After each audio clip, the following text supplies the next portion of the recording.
Hi everyone, my name is तनय। आज बात करेंगे रियल मैड्रिड ने जेबी अलोंसो को हायर कर लिया। अब जेबी अलोंसो को हायर तो कर लिया, डॉन कार्लो को विदाई भी दे दी। कार्लो दादाजी अब हमारे यहाँ से जा चुके हैं और कार्लो दादाजी हमारे रियल मैड्रिड हेरिटेज के एक लेजेंड रह चुके हैं। मतलब उन्होंने रियल मैड्रिड के साथ सब कुछ जीत लिया और एक बार नहीं, 2 बार, 2 टर्म में आए और उन्होंने सब कुछ जीता। तो पेरेज दादा और कार्लो दादा दोनों ने एक दूसरे को बहुत ही एमिकेबली और म्यूचुअल रिस्पेक्ट से विदाई दे दी। ठीक है, दोनों इस विदाई से खुश भी हैं। हाँ, हम लोग को ऐसा नहीं है कि हम लोग मिस नहीं करेंगे कार्लो, बाद में कार्लो दादा को हम लोग मिस करेंगे, मुझे पता है, क्योंकि रियल मैड्रिड की सिचुएशन अभी कुछ ऐसी हो गई है कि जेबी अलोंसो आएगा, अब उसके कुछ प्लान है, उस प्लान को वो इम्प्लीमेंट करेगा। अब जितने प्लेयर हमारे ड्रेसिंग रूम में हैं वो सभी प्लेयर्स उन प्लान को फॉलो करेंगे तो शायद जाके हम कुछ जेबी अलोंसो के फॉर्मूले पे चल पाएंगे, क्योंकि जेबी अलोंसो लेजेंड है गेम का। वो एक क्लब का नहीं, 2 क्लब का लेजेंड है। लिवरपूल का लेजेंड है, रियल मैड्रिड का लेजेंड है, बाद में बायर्न में भी गया, वहाँ पे उसने अच्छा। जेबी अलोंसो ने अपने ओल्ड क्लब के साथ सब कुछ जीता। मतलब 1 साल तो मतलब तहलका मचा दिया, अनबीटेन टीम रही 1 सीजन ऑलमोस्ट। अब उसके बाद उसे रियल मैड्रिड दे दिया गया। रियल मैड्रिड उसके लिए टफ जॉब है, क्योंकि बेयर में और रियल मैड्रिड में दोनों में डिफरेंस है। बेयर के पास उसके पास वो लेजेंडरी प्लेयर्स नहीं थे, उसने उस प्लेयर को यूज़ किया जैसे वो अपने फॉर्मेशन में यूज़ करना चाहता था और उन प्लेयर से उसने हाई पोटेंशियल निकलवाया। लेकिन रियल मैड्रिड में सिचुएशन दूसरी है। रियल मैड्रिड में उसके पास पहले से प्लेयर मौजूद है जिनकी पोटेंशियल ऑलरेडी हाई है।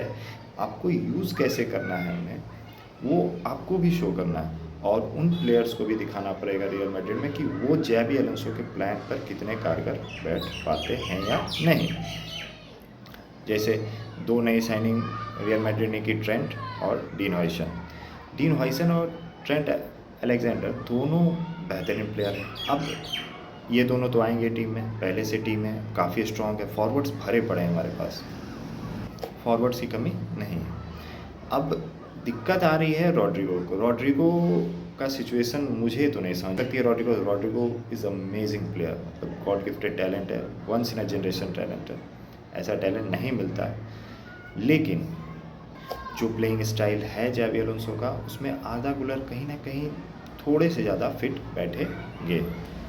बेयर लेवरकुसेन में वो 3-4-3 खेलते थे, उनके पास अब उतने ज़्यादा फॉरवर्ड मौजूद नहीं थे बेयर में। उन्होंने जो प्लेयर उनके पास मौजूद थे उनको उन्होंने यूज़ किया। लेकिन रियल मैड्रिड में क्या है ना, रियल मैड्रिड में फॉरवर्ड्स उनके पास भरे पड़े हैं। अब हमारे पास विंगर है, उनके पास विंग बैक थे, हम लोग के पास विंगर है। विंगर को कैसे यूज़ करना है, फिर नंबर 10 कौन होगा रियल मैड्रिड में, उनका 3-4-3 खेलेंगे या 4-3-3 खेलेंगे, वो तो उनके पर डिपेंड करता है। लेकिन मुझे नहीं लगता कि वो 3-4-3 यहाँ खेलेंगे, क्योंकि वो उस टाइप के कोच हैं कि वो देखेंगे कि यहाँ पर डिफेंडर हैं हमारे पास, फॉरवर्ड भी हैं, तो वो 4-3-3 खेलने के चांसेस ज़्यादा हैं उनके रियल मैड्रिड में। अब प्लेयर्स कुछ लोग कह रहे हैं विनी जूनियर और एम्बापे दोनों साथ में, कोऑर्डिनेशन नहीं, वो कहते हैं ना केमिस्ट्री नहीं बन पा रही उनकी, तो हो सकता है नहीं बन पा रही, लेकिन मुझे कुछ ऐसा दिख नहीं रहा है। अब दोनों